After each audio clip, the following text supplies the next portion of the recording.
कहिया कि काका हो अपन कहानी मिल गले हमरा ई के हन जनानी मिल गले हमरा ई के हन जनानी। हाँ कहिया कि काका हो अपन कहानी मिल गले के हन ई हमरा जनानी।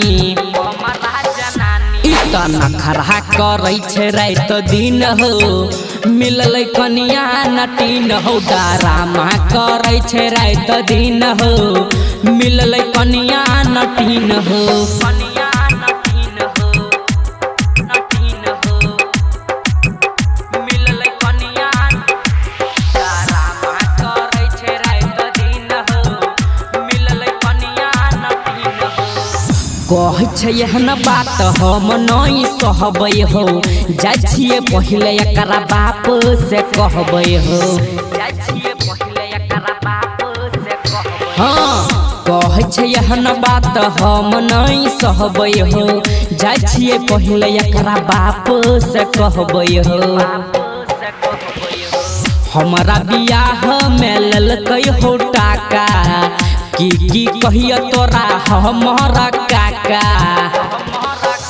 इतना खरा करे छे रात दिन हो मिलल कनिया नटीन हो डरामा करे छे रात दिन हो मिलल कनिया नटीन हो। कनिया नटीन हो नटीन हो मिलल कनिया डरामा करे छे रात दिन हो मिलल कनिया नटीन हो।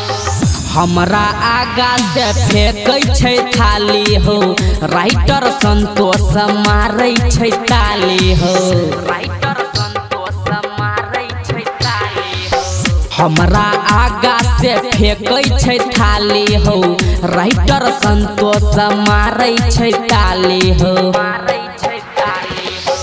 कह छिया काका हम दोसरा शादी करब हो नहीं तो एही साल जहर खा के मरब हो। इतना खरा करे छे रात दिन हो मिलल कनिया नटीन हो डरामा करे छे रात दिन हो मिलल कनिया नटीन हो।